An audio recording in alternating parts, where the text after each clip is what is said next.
రోజు Shri Venkateswara university contract workers సమావేశం 11 గంటలకు గుణశేఖర్ అధ్యక్షతన జరిగింది. ఈ సమావేశానికి ఏఐటీయూసీ నగర అధ్యక్షులు కేవై రాజా ముఖ్య అతిథిగా పాల్గొని వారి సమస్యలపై చర్చించడం జరిగింది. అనంతరం వారికి రావాల్సిన వేతనం 13,800 అయితే ఈఎస్ఐ, పీఎఫ్ కటింగ్ పోను 12,000 పైసలకు వారి అకౌంట్కి జమ చేయవలసి ఉంది.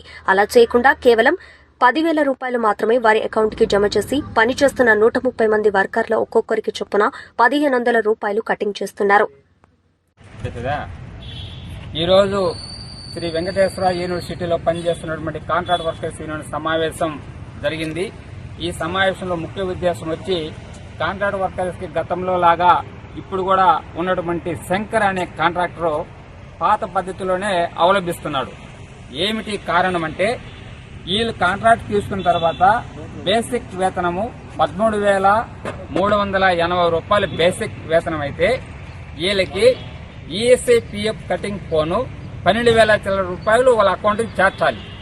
అయితే 12,000 చిల్లర అకౌంట్లో చేరుస్తూ అందులో నుంచి మళ్ళా 1,500 రూపాయలు కటింగ్ చేసి వాళ్ళ అకౌంట్లోకి 10,000 రూపాయలు మాత్రమే జమ చేస్తున్నారు.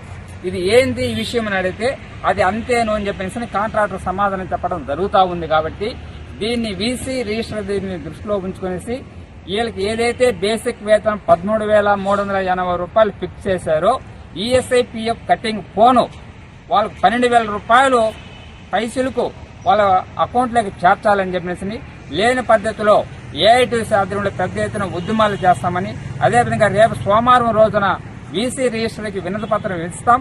ఇచ్చిన తర్వాత కాంట్రాక్టర్ పద్ధతి మారకపోతే పెద్ద ఎత్తున ఏఐటీసీ ఆధ్వర్యంలో యూనివర్సిటీలో ధర్నా చేస్తామని చెప్పి కూడా ఈ సందర్భంగా తెలియజేస్తున్నాం.